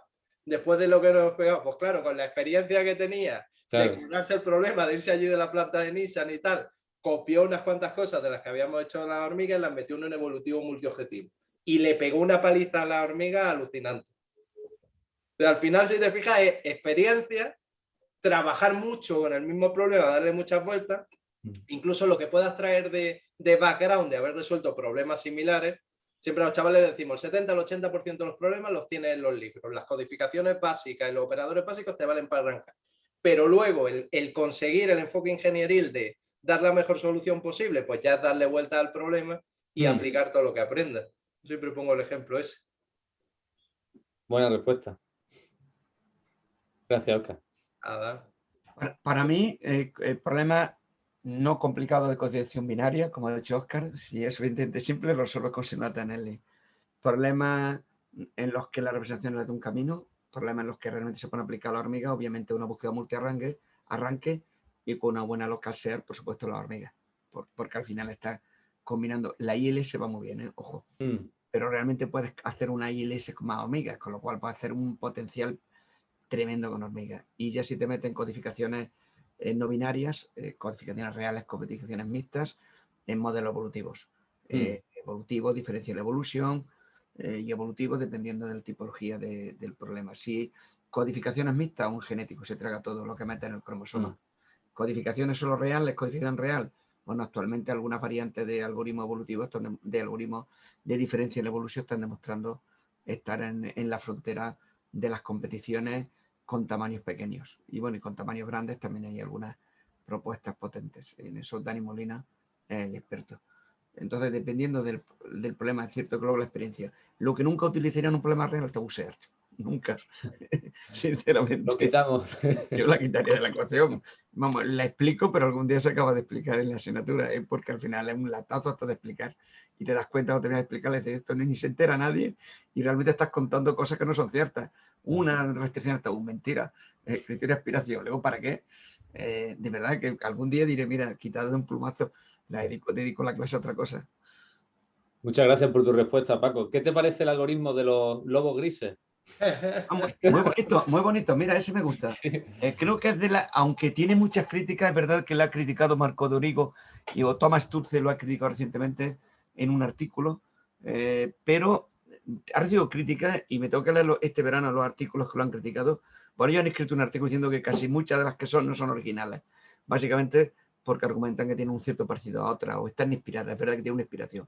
Pero a mí el de los lobos grises es una de las metodológicas que me inspira un cierto respeto, un poco respeto. Creo que los autores o los equipos que trabajan en ellas les falta darle un último empujón para hacerlas competitivas en las competiciones. Entonces, ahí donde yo critico a todos los equipos que crean las metodológicas, que se conforman con acabar publicando aplicaciones de cualquier tipo. Hace poco Ayer veía un colega muy conocido nuestro con un artículo lo veía en Facebook, con un artículo, mi artículo aplicando al ajuste del sistema Type 2 difuso tal, con el algoritmo, no me acuerdo, una de las...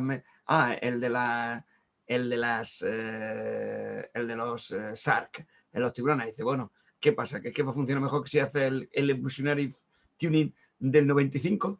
Pues seguramente no. Entonces, a mí, cuando no se cogen las metaheurísticas para realmente mostrar que están en la frontera de las competiciones, pues me molesta, porque creo que el esfuerzo de los investigadores, particularmente los que crean impulso en una metaheurística, debería estar en mostrar que está en la frontera del conocimiento.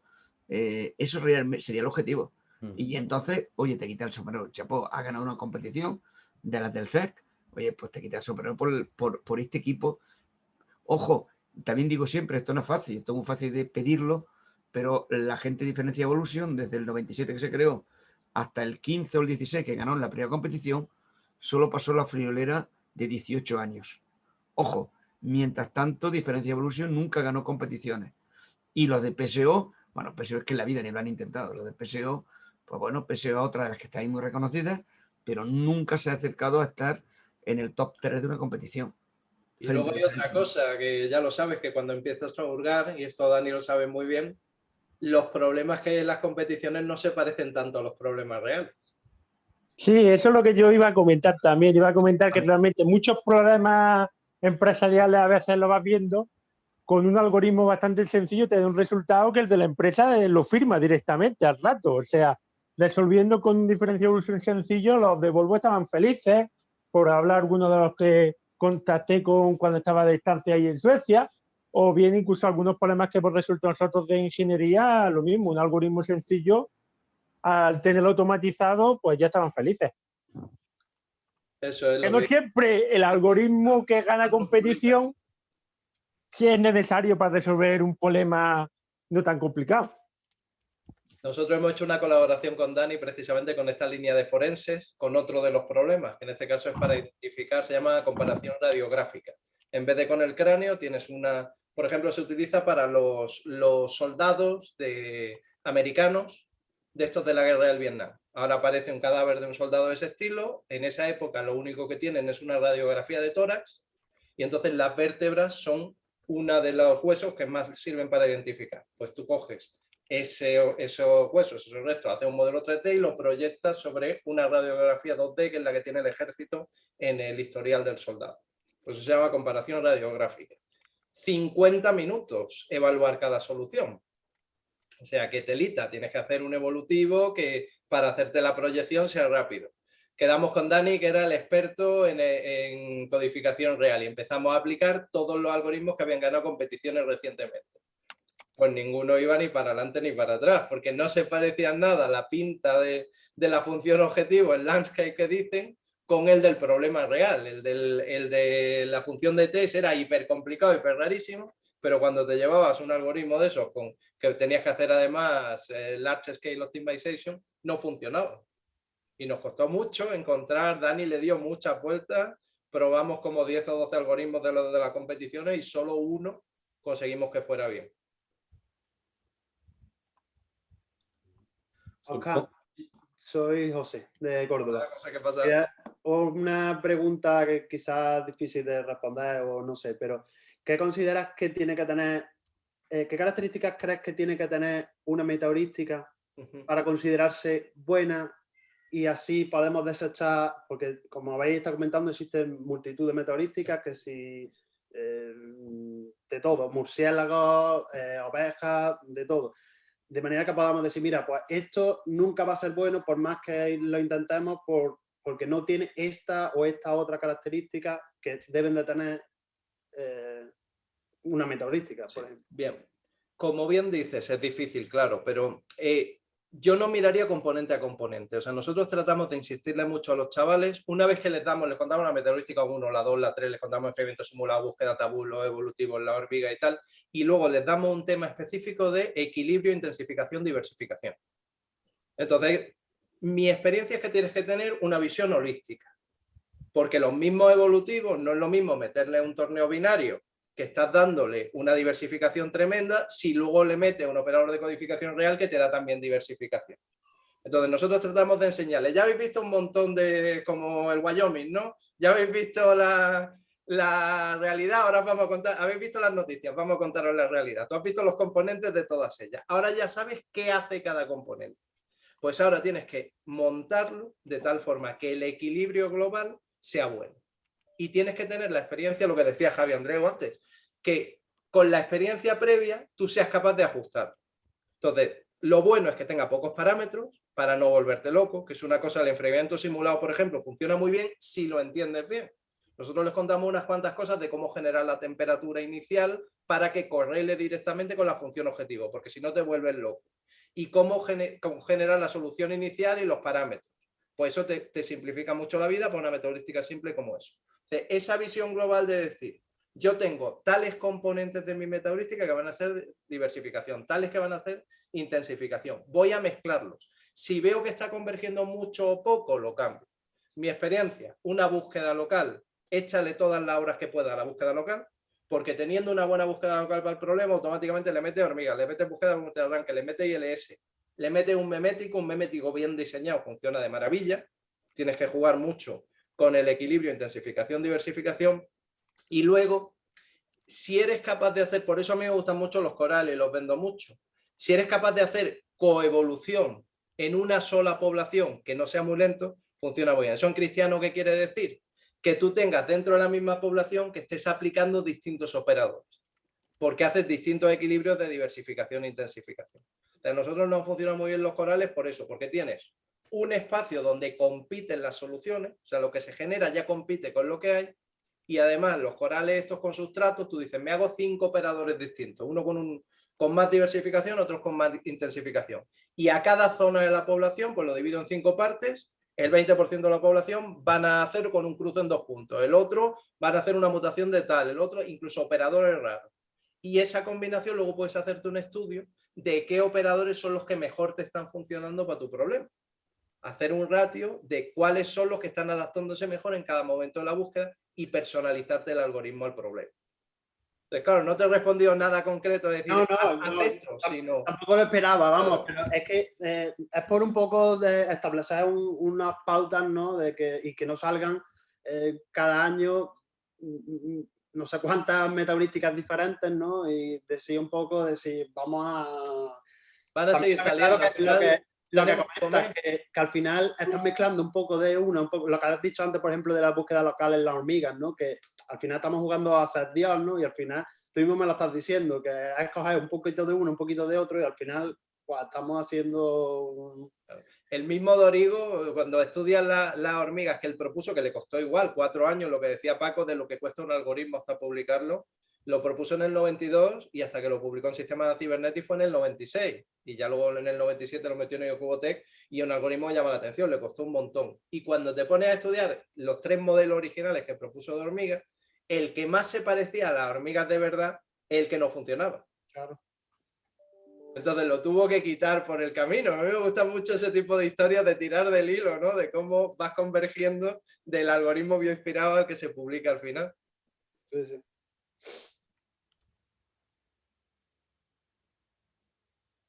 Y un aspecto que me gustaría comentar es que también el tema de la simplicidad. ¿Vale? Existen muchos algoritmos muy complicados, como bien dice Oscar, si se han diseñado para competiciones, es el equivalente a sobreaprendizaje de la red neuronal. Ya han ajustado los parámetros perfectos para que eso, para ese conjunto de problemas, vaya de cine. Pero claro, lo que yo he visto siempre es que aquellos que tienen una estructura muy complicada, a la hora, aparte de que son muy difíciles de programar, después le cambian la función objetivo y empeora muchísimo, porque están sobreaprendidos, están diseñados ad hoc para ese problema. Y está muy bien si tú solo quieres resolver ese problema. Pero si después quieres utilizar ese problema como un benchmark de referencia, ya después no te vale. Yo normalmente prefiero algoritmos que sean sencillos, que se entiendan y a veces incluso combinarlos, porque suele dar mejores resultados que un algoritmo muy complicado. La lógica, si no lo puedes explicar fácilmente, no suele ser un buen algoritmo.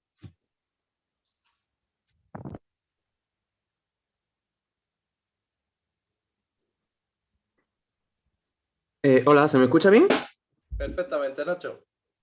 Hola, Oscar. Mira, la verdad es que ha estado genial la charla. Yo me he quedado, a ver, yo desde que lo vi en la carrera en metaheurística, yo la verdad es que me quedé con la idea de que aquello, conforme iban mejorando, se iban volviendo unos procesos complejísimos, como estaba comentando Dani ahora mismo, y acababa siendo de una búsqueda local, de una búsqueda global, de una serie de genéticos que mezclabas por los lados, y yo al final lo que me quedé con la idea es que eso funciona súper bien en los benchmarks de ZEC, de minimización de funciones.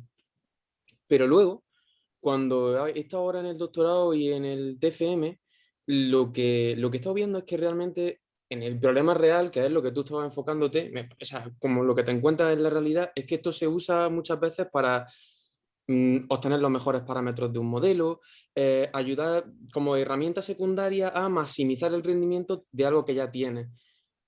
Y en todos estos momentos he pensado, bueno, ¿habrá alguna línea de investigación que se dedique a hacer metaheurísticas que no degraden tanto el rendimiento y sean lo más sencillos posible para poder hacer todo esto más rápido?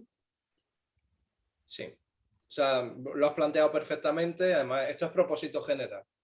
Y hay muchas aplicaciones y hay muchas aplicaciones que además quedan muy fuera del rango en el que nos movemos nosotros, de la inteligencia artificial pura. Entonces, si tú te pones a buscar lo evolutivo multiobjetivo, por ejemplo, se aplican a un montón de áreas reales y te va a agricultura o te va a procesos químicos o te va a cualquier tipo de área de ese estilo y te encuentras gente que está utilizando el NSGA2 a saco. Entonces, sí que existe y, por ejemplo, hay un área esa me queda más cercana por la parte que hacemos de marketing, que trabajamos con modelos basados en agentes. Entonces, por ejemplo, calibración de modelos. Tú tienes un modelo, lo que hablábamos antes. Hay un área que es optimizadores de caja blanca o de caja negra para parámetros en casos en los que la función objetiva es muy, muy costosa, que es prácticamente lo que tú me estás diciendo, ¿no? Tú tienes una herramienta, un modelo al que tienes que calibrarlo y lo que buscas es un toolbox genérico. Glover y esta gente tienen un software comercial que lo tienen metido en Optec y que incluso tienen un calibrador hecho en Excel que sirve para eso, para tenga usted su modelito, tiene que ajustarle una serie de parámetros y lo que quiere es que sea lo más rápido posible. Y hay competiciones que son específicas de, en vez de ejecutar las 20.000, 30.000, 40.000, 50.000 evaluaciones que te dejaban, tienes que optimizarme esto, que es súper lento, en 2.000.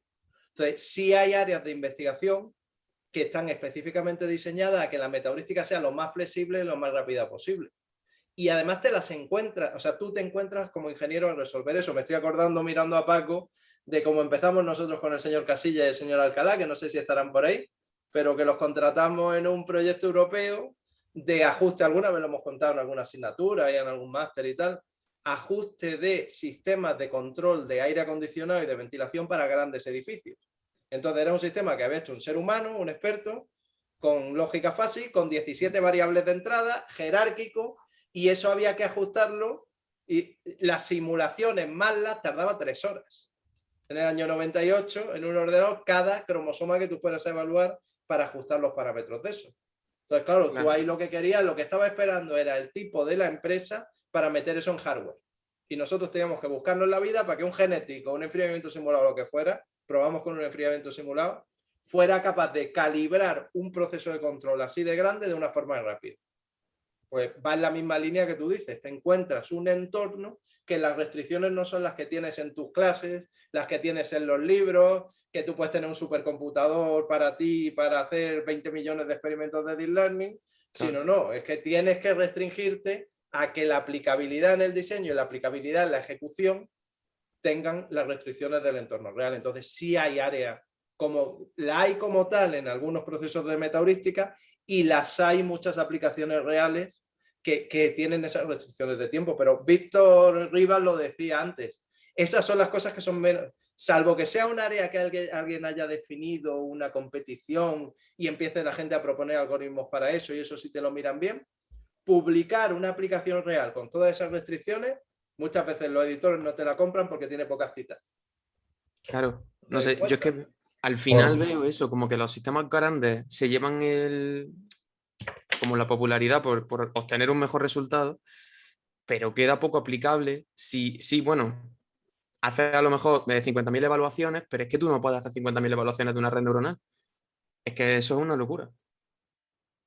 ¿Y sabes cuál es? ¿Te acuerdas del nombre de la competición esta que me has comentado de que el requerimiento de tiempo es un poco más estricto? Large Scale Optimization, ¿verdad, Dani? Bueno, esa es de muchas variables, es la expensive. ¿Cómo es? Expensive Optimization, optimización costosa. Que esa era del CEC 2017, 2015. No, pues no eran recuerdo. 2000, me acuerdo exactamente que eran 2000 evaluaciones el tope que te ponía. Sí, y además se ha mantenido un par de años. ¿Te acuerdas, Oscar? El algoritmo ese que al final, claro, para el artículo ese, es un ganador. Lo de Forense era el ganador de ese. Sí, creo que lo acabo de encontrar. En aquel problema que comentó Oscar, tuvimos en aquel entonces el simulador, recuerdo que tardaba 3 minutos, entre 3 y 5 minutos. Sí, después de optimizarlo, porque inicialmente eran 3 horas, era en MATLAB, hicieron esta gente una implementación que ya no usaba MATLAB. Sí, y después de 3 5 minutos, claro, 2000 evaluaciones, la función objetivo eran 6.000 minutos. Y había veces que claro, 6.000 minutos era una barbaridad, eran varios días. Y hacíamos 3 ejecuciones en 2 semanas, me acuerdo, que le dábamos al de la empresa. Cuando se iba la luz, perdíamos lo que estábamos haciendo, que era un latazo. Y además las máquinas estaban en el edificio Mecenas, me acuerdo que se iba la luz con frecuencia. Y fue tremendo. Y es verdad que estamos muy, muy, muy, muy limitados. Y incluso ahora cuando se quiere hacer Deep Learning evolutivo, que en ello está Javi, y bueno, con una propuesta muy potente que está sometiendo hoy, me parece, o mañana someterá.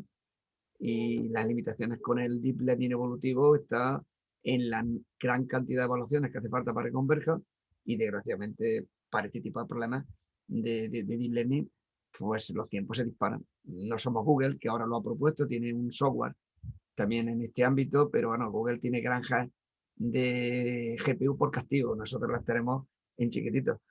Entonces, claro, si no tienes unos grandes recursos de hardware, en ciertas aplicaciones reales tenemos limitaciones.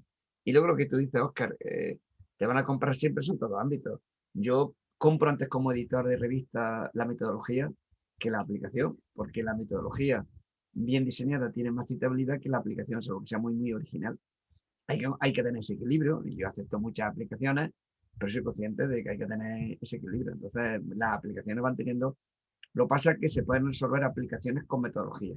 A mí lo que me gusta es coger una aplicación, diseñar la metodología adecuada para la aplicación, entonces vender una metodología que es ajustar las técnicas que está utilizando en una metodología con su procesamiento siempre de datos para la aplicación de turno. Entonces, juegas con ese equilibrio. Si haces aplicación directa de la tecnología, de los algoritmos no tienes nada que hacer, te van a tumbar. Casi con toda seguridad. Lo que os contaba ayer, la IEQ, que es uno de los newcomers en inteligencia artificial, que es donde están las otras sociedades que llevan mucho tiempo, se está metiendo en inteligencia artificial.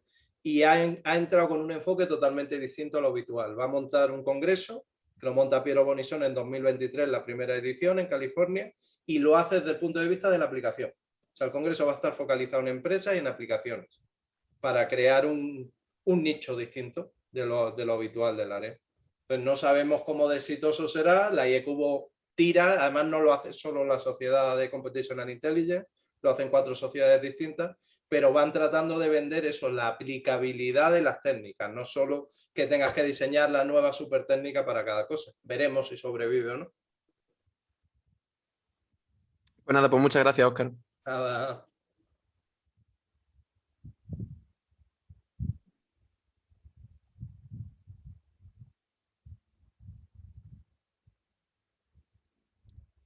Bueno, me parece que ya se han terminado las preguntas, son ya las 8, llevamos hora y media larga, así que, Dani, nos toca cerrar la jornada de hoy, ¿verdad?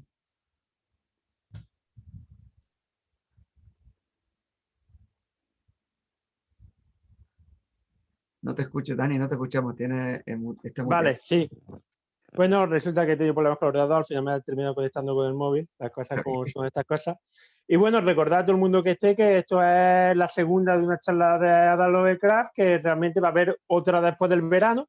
Va a haber otras dos que están programadas, y que accede a la página web de las charlas, que está en la página web de DASI, para ver las siguientes que están planeadas.